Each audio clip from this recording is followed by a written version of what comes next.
Hello everybody, I'm coming in tonight just to do a quick little stream, see if anybody wants to show themselves and ask any questions tonight. Hopefully we can get connected a little bit. Now go ahead and shout us out to a few people.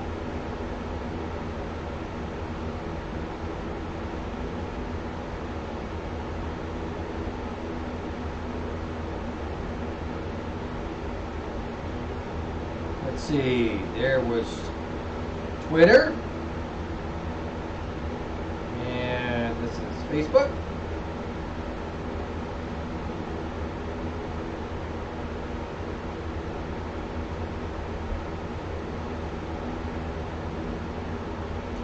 And let's go ahead and get to,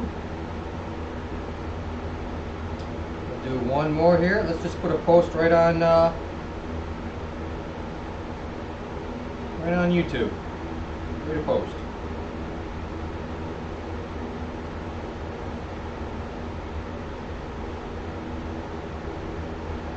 Okay. Boom. You're alive.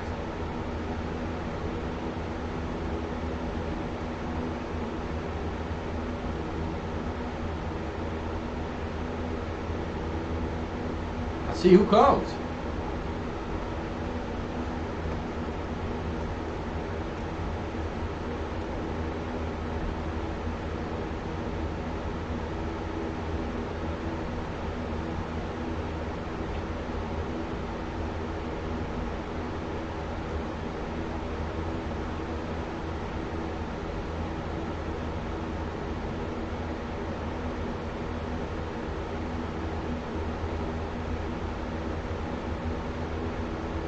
Oh, I can't, yeah.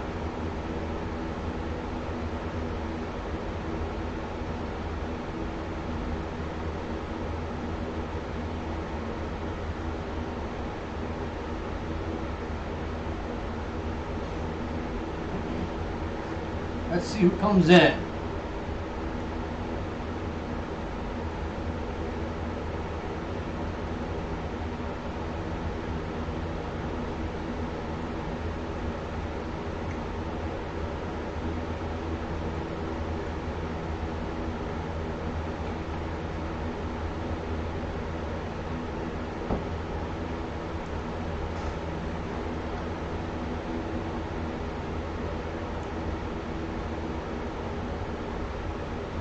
We're going to see who has their bell on, who's actually going to show up.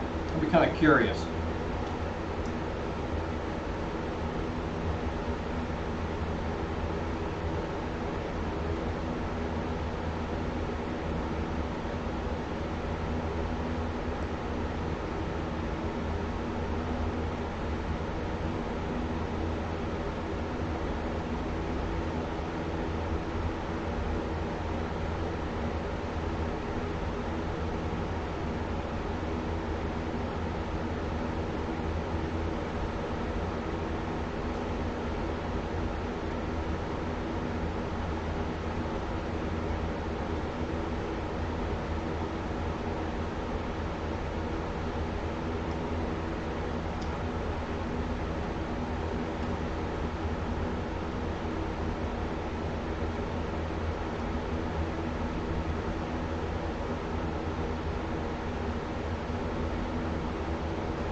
Appears to be about a 5-second delay.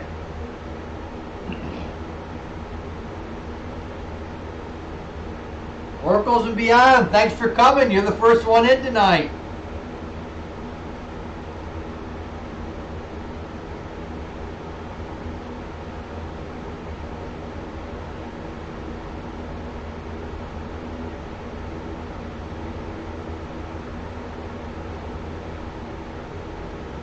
Doing good, doing good. Free to come in and do a live stream, see who's all up for one. This was a unannounced. Kind of see how spontaneous does. I know it's. I was going to do it a little bit later, about 7 o'clock, but I figured I'd start about 6:30.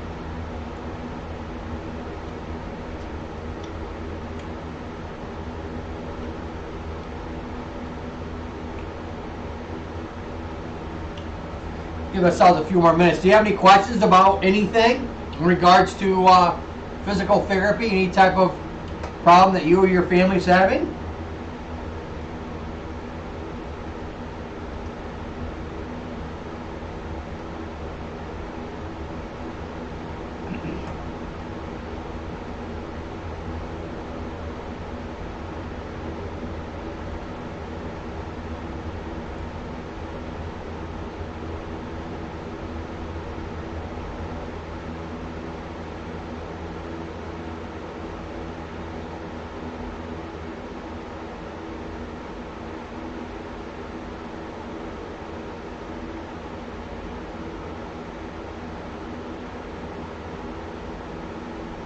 How to keep good posture?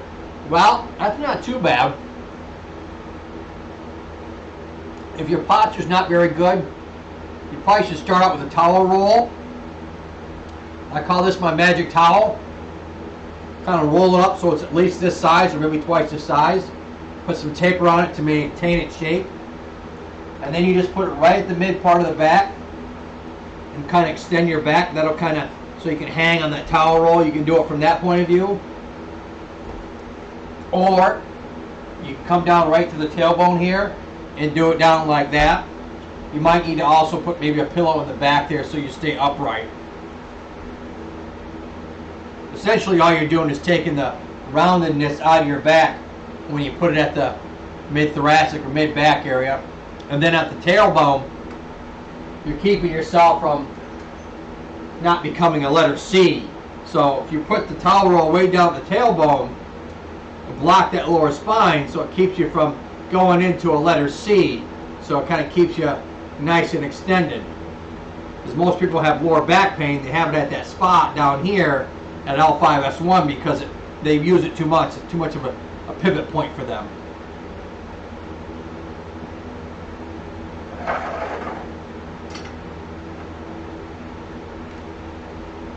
Hey, Savory One 619, how you doing? Thanks for coming. Do you have any questions at all in regards to physical therapy or any type of issue going on? I just got in here maybe 5 or 6 minutes ago, so I gave a shout out on Facebook and Twitter as well as Instagram, so we'll see what happens.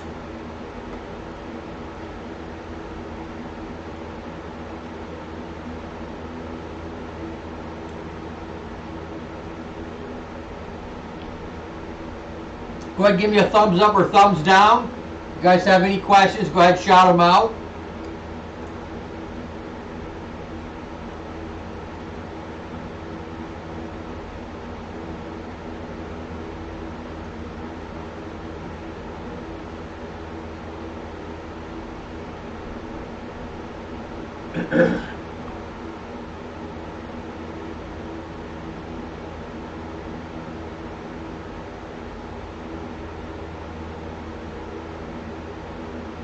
It usually takes me a good probably 10 to 15 minutes to get some people in here.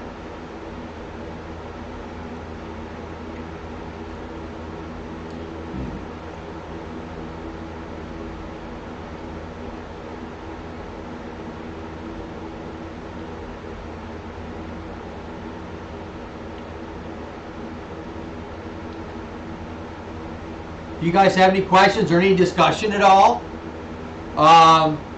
I know with me, I dropped a video yesterday, I think late morning, Eastern Standard Time, and it seems like it takes a good probably 3 or 4 days to really start to get some views on it. You guys notice that you guys get your guys' views quick, or does it take you guys a little bit longer to get your guys' views on your videos? We got one out already.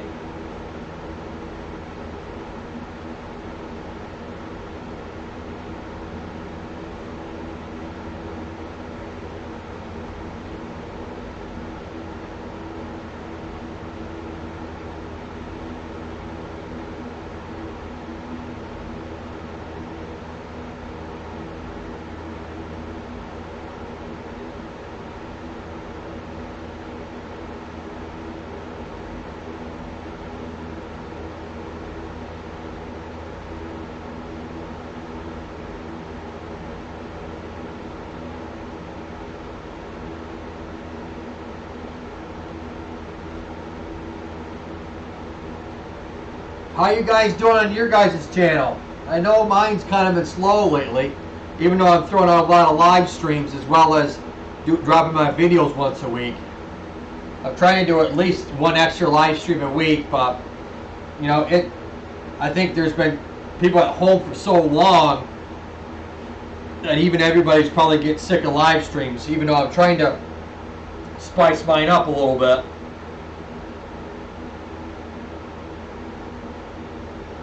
Yours are always slow? Yeah. You know, it's a grind out there. There's a lot for people to watch.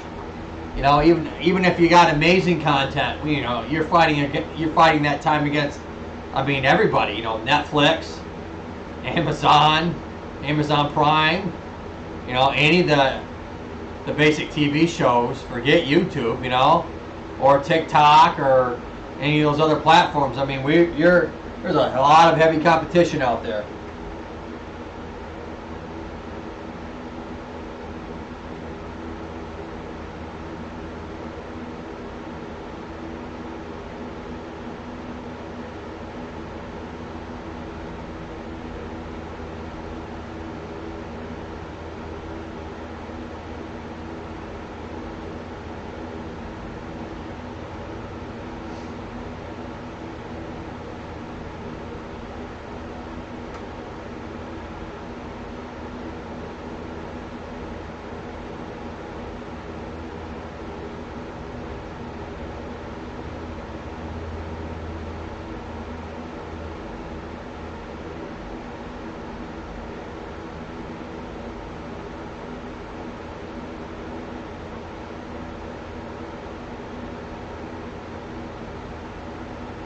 I got one in the house. It's probably me, myself, and I.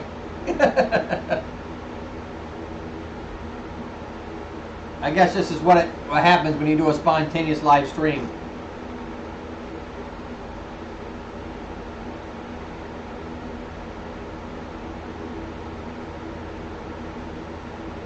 Funny part is I have over 1,400 subscribers. That's the funny part.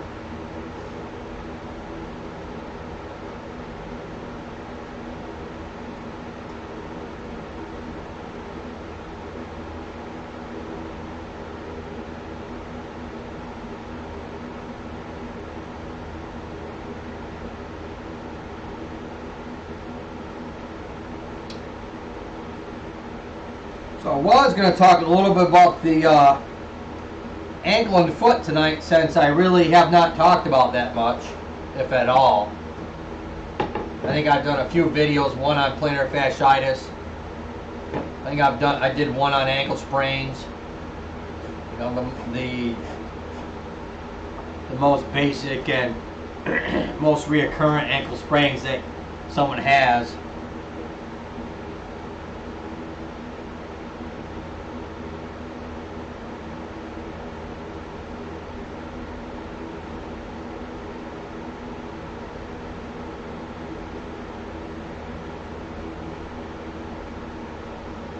I get a few more people in here besides myself, I'll probably talk about this.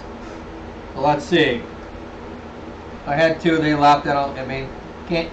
It seem to be getting a lot of people tonight. What's it, Monday night? So everybody worked through the weekend.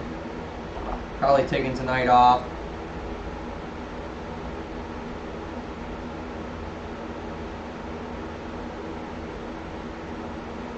Had my first raid on Saturday. Was it Saturday or Friday? Actually, it was Friday. wasn't Saturday. The live stream, the last live stream I did was Friday. Had that day off on Friday.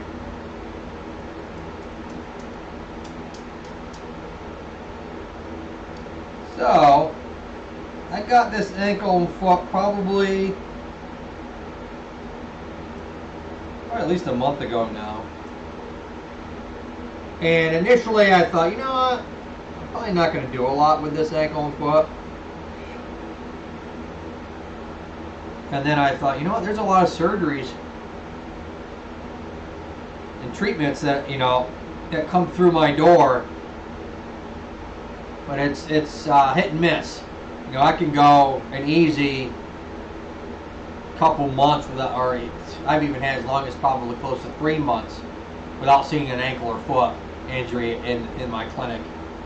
I, you know, see everything else but that, and then all of a sudden I'll have a wave of ankles and foot that come in, and then, you know, I don't see it again. Same way with, you know, necks, backs, and shoulders, and I'm sure that's in any clinic that you go to, that you have these wave of diagnoses that come and go and you don't see them for a while.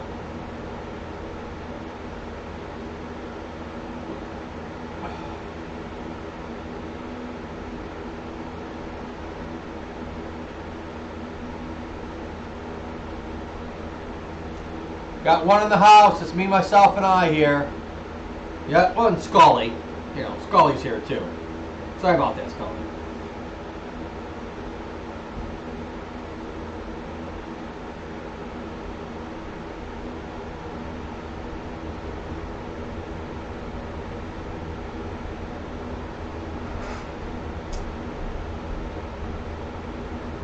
So we look at this foot. Essentially, the first joint you come into is made up of the tibia or your shin bone. And so as your foot comes, if your ankle comes, yeah, as your shin comes down, that tibia comes down, the outside part of the tibia is the inside part of your bone called the malleolus, or anatomy, I'll call it the style. It's also known as a styloid process on either side of the tip of a bone. And at the end of the outside of your ankle, that bone on the outside is actually the distal end or the bottom part of your fibula. And they make up initially the mortise, or the inside part of this joint here. You have a couple main joints in this area. There's a bone that I can't get to because it has this nice ligament called the deltoid ligament that's made up of a bunch of different ligaments in itself. It's had the talus on it. And this talus bone on the inside articulates with the end of your tibia. And then on the side here, or if you want to look at it from the bottom of your foot, this backbone here is called your heel bone, or anatomy is called the calcaneus. And those three bones make up a majority of your ankle. You have these three bones on the side called your cuboids. You have a cuneiform here. And then at the end here you have your, what we call your metatarsal phalange joints. Hello, I got one in the house. And you have 3 joints in that. Metatarsal phalanges. You have the proximal, medial, and distal phalange. You have it in your fingers. They're called your metacarpals, and in your feet, it's called your metatarsals. Sometimes people get them mixed up, but there's a difference. Let's see what I got in the house here. Sometimes I got to reset the system.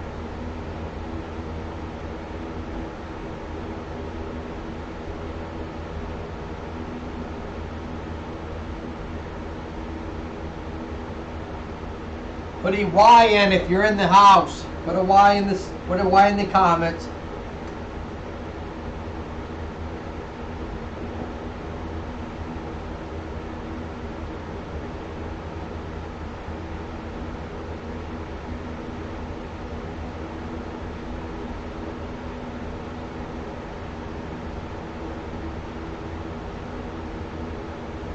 All right. It says 2 people.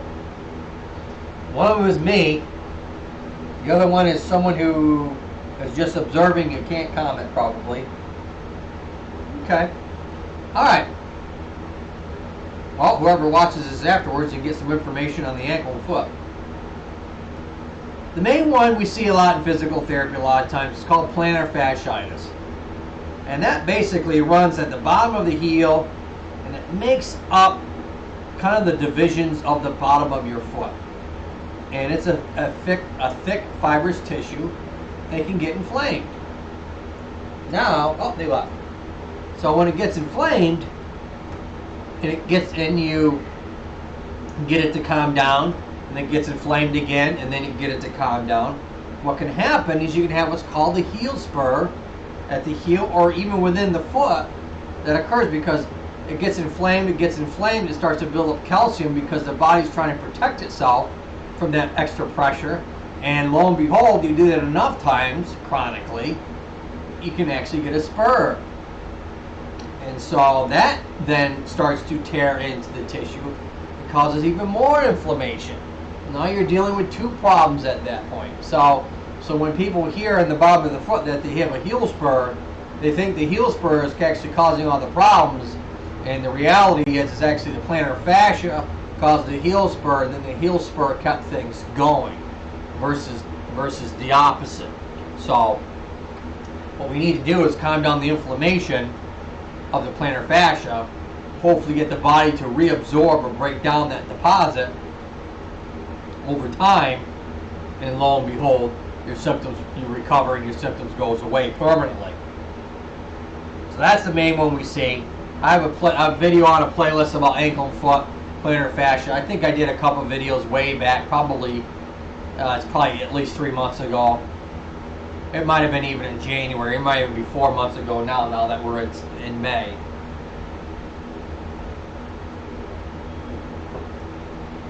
And so that's plantar fasciitis in the bottom of the foot. Different techniques that you can do in the clinic. We'll do ultrasound. We're going to do probably some stretching, some deep tissue, probably some taping techniques. Hopefully gets you in an orthotic if you don't already have them. Maybe look at your hip and knee to see if there's any weakness there that may be causing your plantar fascia. You might do some iontophoresis with dexamethasone, which is a type of medication, a steroid that we might use for the bottom of the foot. And so those are the basic treatments, as well as stretching and strengthening. We'll probably stretch out the gastric soleus muscle, which is the calf muscle in the back. Muscles that come from the back of your leg, they run all the way down. They make the distal part or the bottom part is your Achilles tendon from those 2 muscle bellies, and then the Achilles tendon attaches at your calcaneus or the heel bone in the back.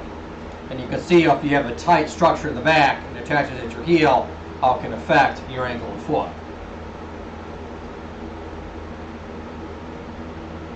All right, I'm going to go get a drink. I'll be right back. Hopefully we'll get some more people in here.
Alright, I'm back.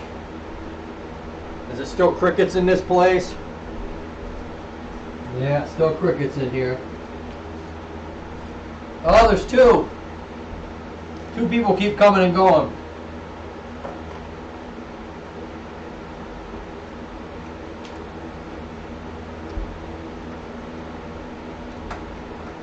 When you sprain your ankle, I talked about this in that video.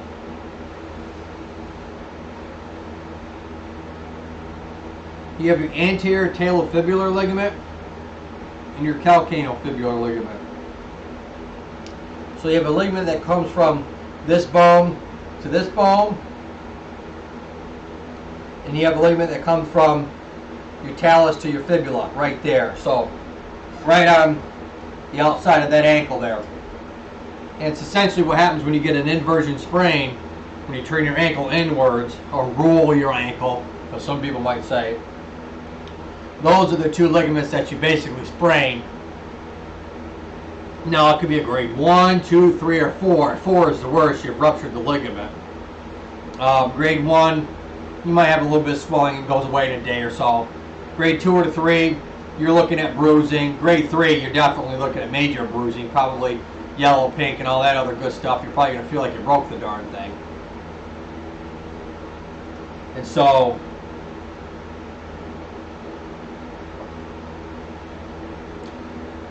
essentially, they'll always put you probably in a cam boot, reduce all the stress around the ankle.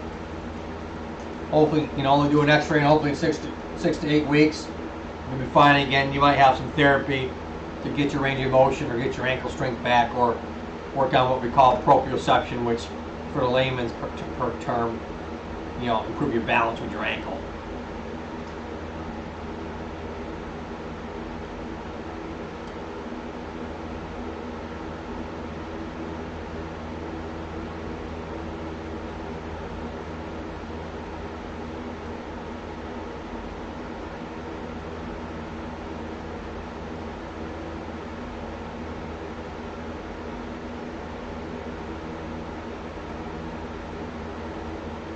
What I've seen lately here, and it wasn't prevalent like this years ago, never heard of it, is the ankle replacement. I've had a few of them lately. They come with a protocol from the physician, so if you can read and write as a physical therapist, you can follow directions, you can follow the physician's protocol. Basically, they dumbify physical therapy to the point where, all you have to do is do what these instructions say, and there you go. Oh, I had one in the house he left.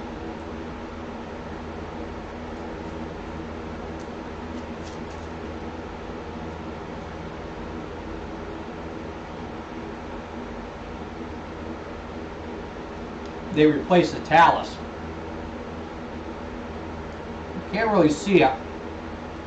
It's kind of like a knuckle like that, and then the tibia comes down. Anyways, we'll show it on the right side. No, the left. No, the right side. Comes down like that, and so the tibia outer peak malleolus is on that side, and so it rocks. So that talus is a kind of a weird kind of knuckle bone, solid bone, that articulates on this tibia, the base of it, or the bottom of it, or glides against it, however you want to describe it.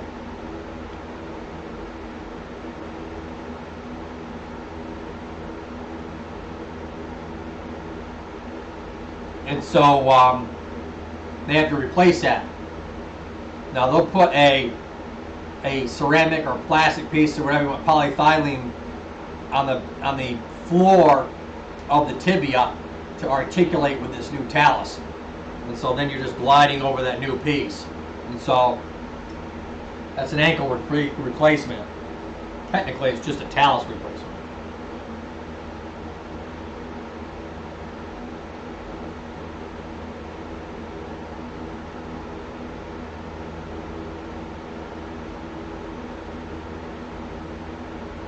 Well, I'll tell you one thing that I won't do again, not unless I'm asked to. not doing another live stream on Monday, that's for sure. I had I mean, a half an hour, I've had 2-3 people tops. So Monday's definitely the day to have a live stream. No doubt about that. We'll wait here for another maybe 15 minutes or so. I'm going to wait till 7 o'clock to see what happens. If I don't see anybody coming in by 7 o'clock, that's a good 45 minutes. We'll be calling it tonight.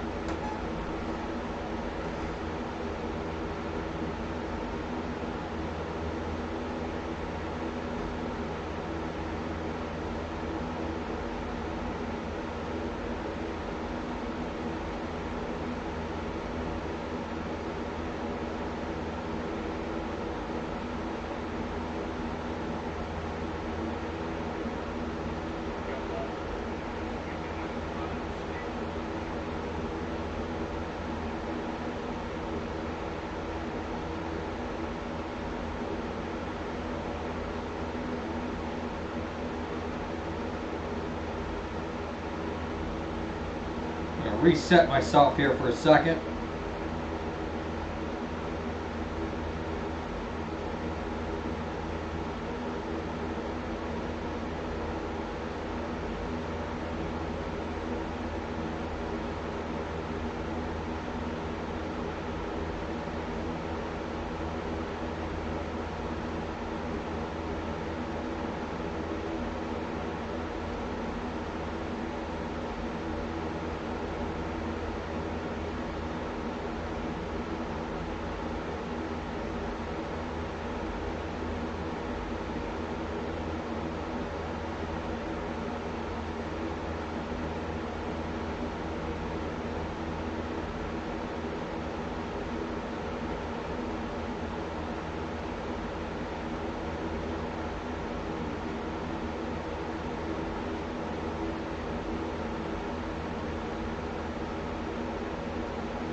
Had a new person subscribe to my channel. I'm trying to find them.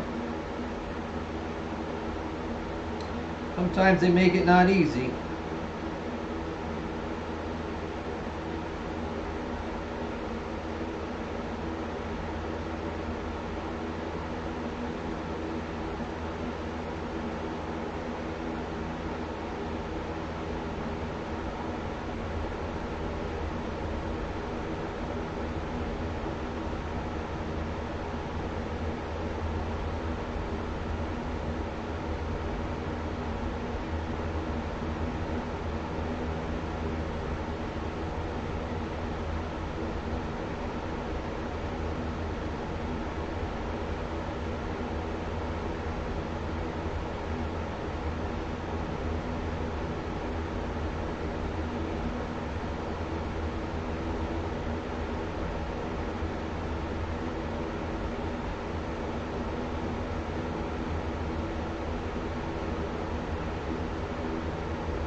Anybody out there? Oh, my mom's here.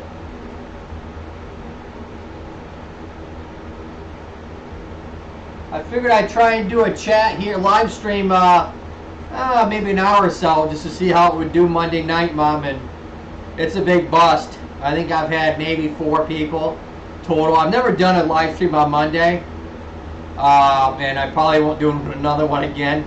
At least if I have another experience like this, just because I think I started the live about 6:15, and here we are, almost 45 minutes in, and not too many people. I think either A. They probably take maybe Monday off of YouTube. I don't know.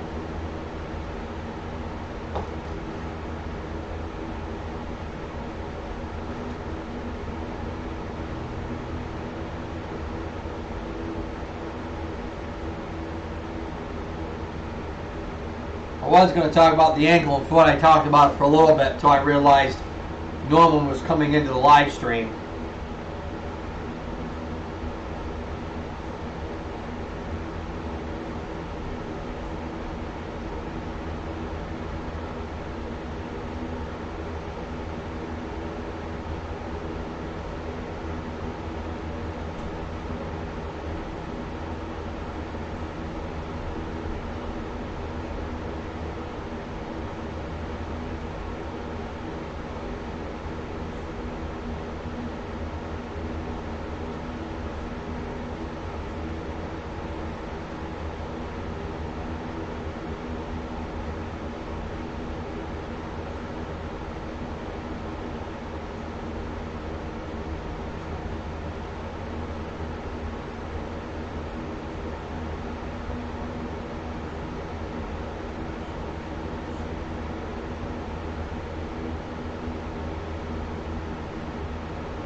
Alright, 3 people watching? Who else is watching me?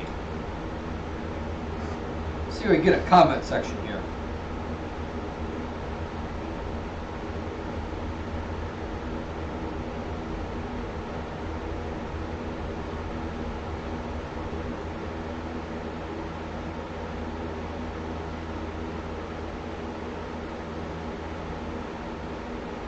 Says there's 3 people in the stream. I don't know. There's always an extra one in here besides myself, so that makes there's 2. Oh, let's see. I got a few more minutes. We'll see if we get some more people in here. Let's talk about this ankle and foot a little bit more. So I talked about plantar fasciitis, which is the tissue in the bottom of the foot that can give you problems. I talked about the ankle and the 2 main ligaments that get sprained on the outside of the ankle.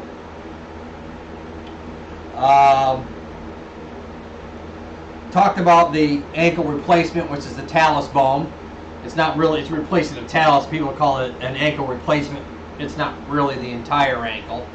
Kind of a misnomer, or a, not really disingenuous, but just kind of, when people hear, you know, ankle replacement, they think, oh my God, the whole foot, everything's replaced. That's not true. Oh wow! Woo! There's a name. New Gaiden. Oh man! Hi.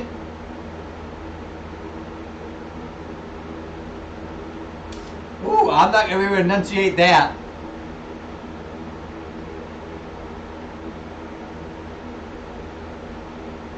The other one that we see a lot are ankle surgeries.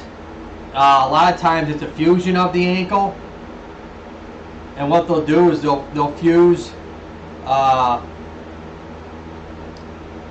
the heel bone or the calcaneus with the talus. You can't see it here too well. Let's see if I can find a. So right where my piece of metal here is, where that's at. There's a joint there. Okay, and so that joint gets fused because they put a screw there. We'll also put a screw between the calcaneus and the talus bone, and they'll also put a screw right across here to this bone right here, the cuneiform. And so, depending on if they do a triple, which means they fuse 3 joints, or if they just fuse 2 joints, essentially they're doing that to stabilize the ankle. Oh, I got 5 in the house. What? I gotta reset this. This thing's broken. It says I got 5 in the house. Oh. Alright, got 4 in the house. 1 ran out. Said I'm out of here. And so those 3 joints get fused, hence the word triple or 3. And that's meant to kind of stabilize in this entire back part of the joint here. And what ends up happening, unfortunately, as a side effect, is that your shin bone, your tibia, can't glide over your foot. So when you normally take a step, you land with your heel and you come forwards, the rest of your foot starts to lock in place and conform to the ground, and then your shin or your tibia starts to glide forward. So that talocrural joint that we talk about, and also the subtalar joint, start to move forwards. Now they get fused when they do that surgery, and so you lose all that movement through that back part of your tibia, and you're like, well, how the heck am I supposed to walk?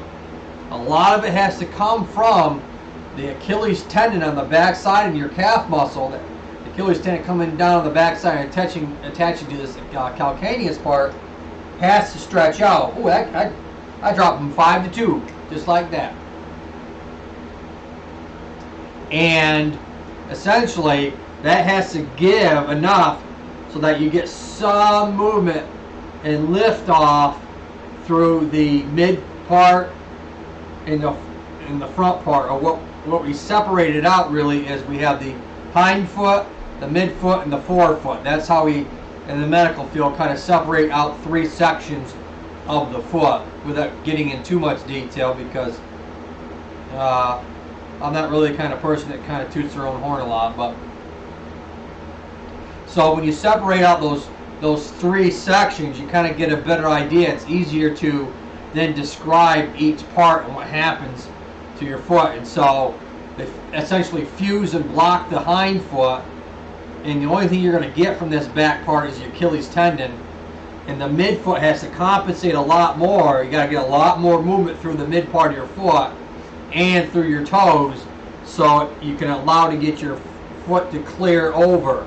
Otherwise, when you go and take a step, you're going to be blocked. It's going to feel like you can't move over your foot, and you start to kind of throw your body around because this main joint here, this what we call your talocrural and your subtalar joint, is fused. And so that's a huge thing that physical therapy has to work on. And that's not even considering if you have any problems with the plantar fascia from being in a boot for so many weeks, or shin splints from being in a boot for so many weeks, or the ankle weakness, or just being able to tolerate weight through your foot, or the what we call the proprioception, which is the joint's awareness where it is in space,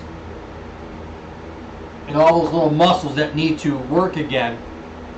When you're fixated for so long, they really get weak. I got 3 in the house. Thanks for coming. I had 5 at one point.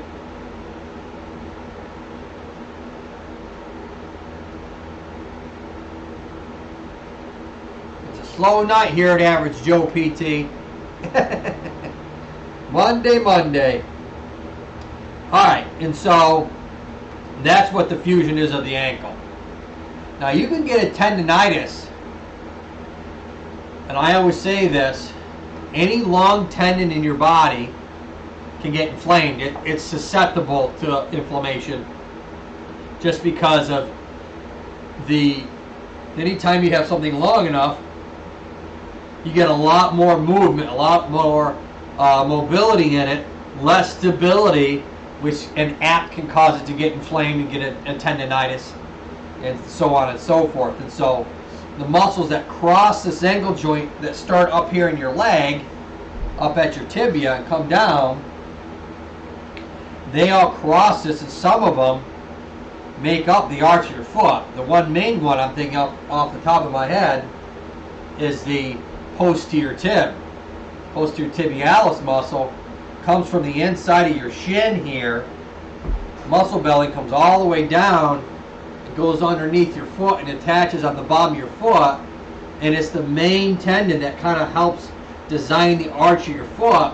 And when you have what I call pancake or flat feet, or technically what we call it is pes planus, or flat foot, it overstretches that tendon out, and you can have a tendonitis from that because you have flat feet. It's over elongated constantly.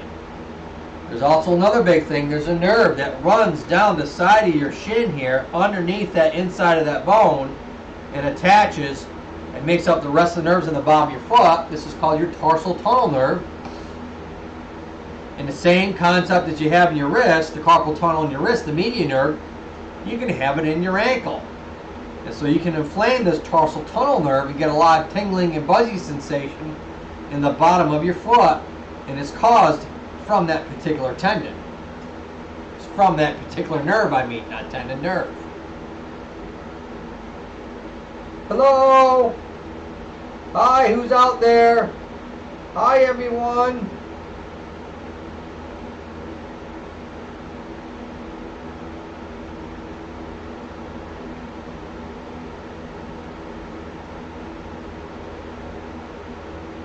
And so you can have what they call tarsal tunnel syndrome. And it usually is a combination of plantar fasciitis with that. It's usually not, you can have just plantar fasciitis, but you usually don't just have tarsal tunnel syndrome. You usually have a combination of plantar fasciitis and tarsal tunnel. You might have it in combination of like an ankle fusion with tarsal tunnel, but it's usually not just I have tarsal tunnel syndrome. It's usually it's being caused by something else in the area, whether it's, like I said, pes planus, which is flat feet, or some sort of malformation that's happened in your foot, like Charcot foot. You could have club foot. So there's a couple of different reasons that I can think of on my top of my head. I'm sure there's 1,000 more that I'm not thinking of that can get you that tarsal tunnel, but you normally just don't have tarsal tunnel alone. Now, carpal tunnel you can have alone. Tarsal tunnel usually not. I got 3 or 4 in the house. Thanks for coming. Much appreciated. I was quite alone for quite a while. Had 2 people show up. They came and left. Oh well. Then my mom showed up and she stuck around because, we're blood.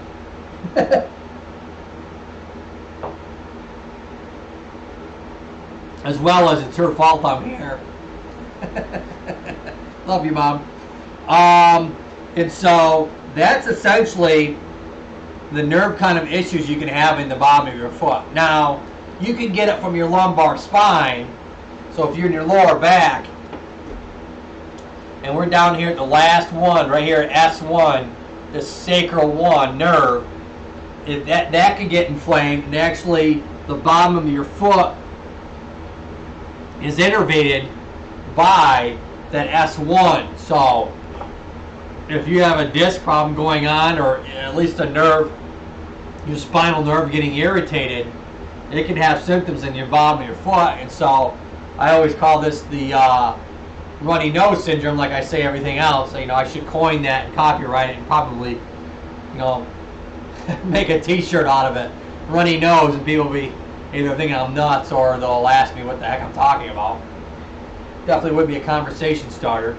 But I call it the runny nose because a lot of things can cause numbness in the bottom of your foot. It could be tarsal tunnel. It could be an L5S1 lower lumbar issue.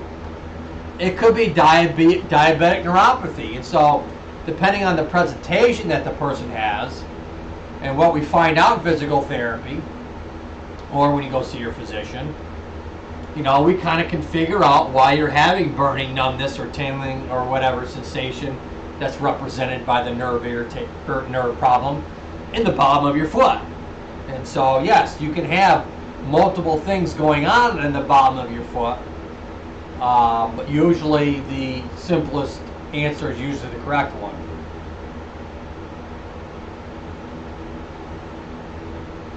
I think that's Occam's razor, if I remember correctly.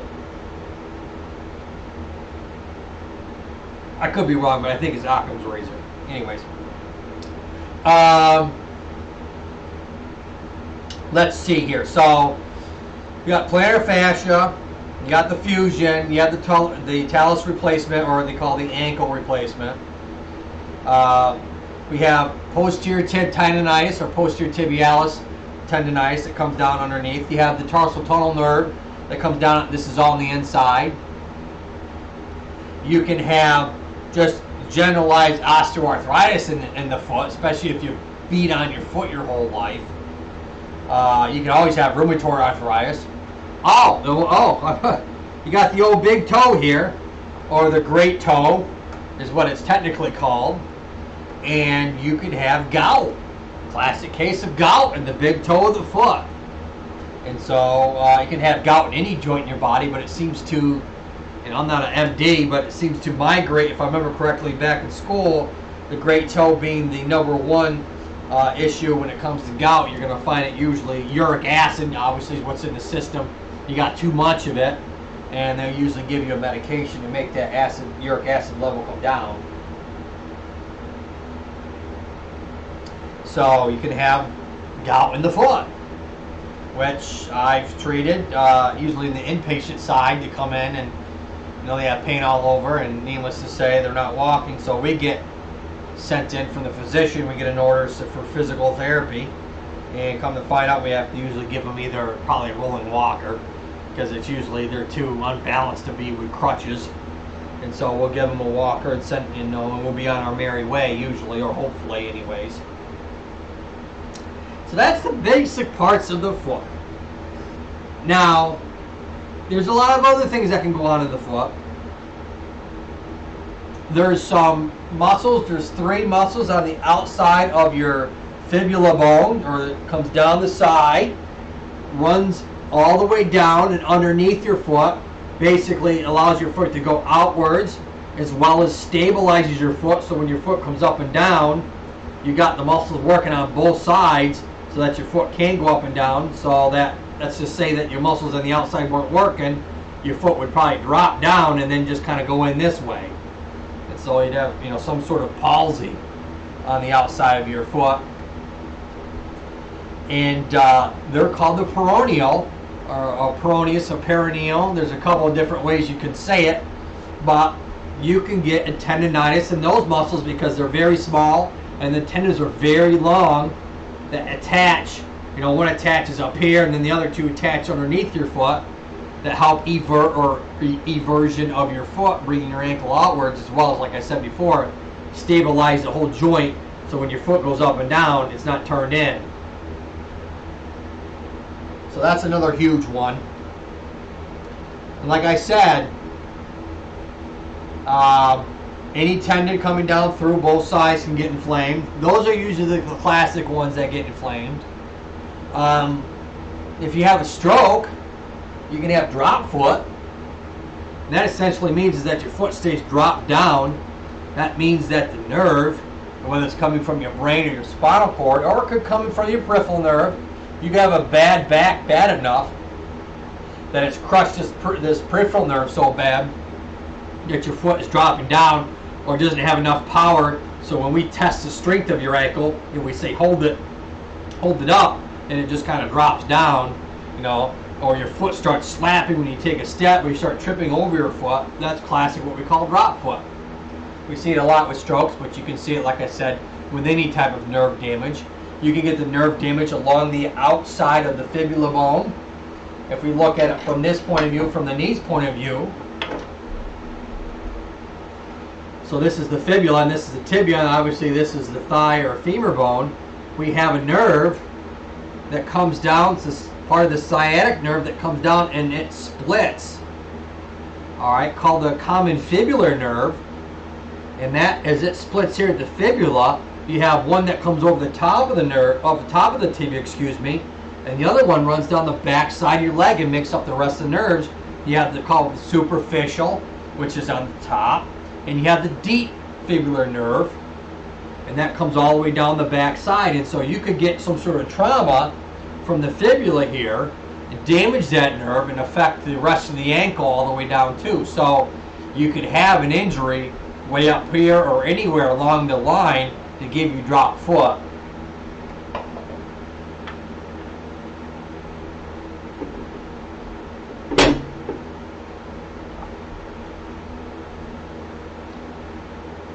Three in the house. Give me a thumbs up. Oh, I got one thumbs up today out of everybody that came. That's awesome. All right, boys and girls. Do you guys have any questions at all? I got 2 more minutes. I'm going to keep this an hour because I love you all, but there was only 3 people that stayed. I thank you very much for coming. And give you guys a little bit because there's probably there's a good 5 or 10 second delay between I say it, the camera sends it to YouTube, and then YouTube does their little whatever, and you guys broadcast it, I should say, and then you guys can see it. So there's a little bit of a delay there.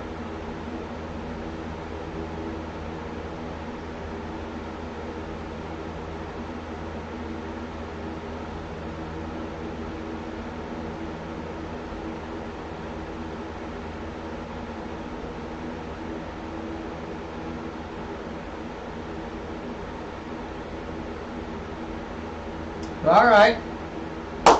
No questions? Means I got no answers for you. But I did learn something new. Like I said earlier, Mondays aren't a good day for Average Joe for live stream. Scully feels it too. So I do thank you all for coming tonight. I will probably do a live stream Wednesday. I'm not sure what time. I might do one tomorrow night, but I doubt it. If I do, I'll probably do it a little bit later, maybe 7 or 8 o'clock. We'll see. But I want to thank you guys all for coming. If you have any questions, you always leave a comment down below. All right, Scully and I will see you next time. Ain't that right, Scully? He ain't talking. One of these days, I'm going to get him talking. You guys are going to freak out when that happens.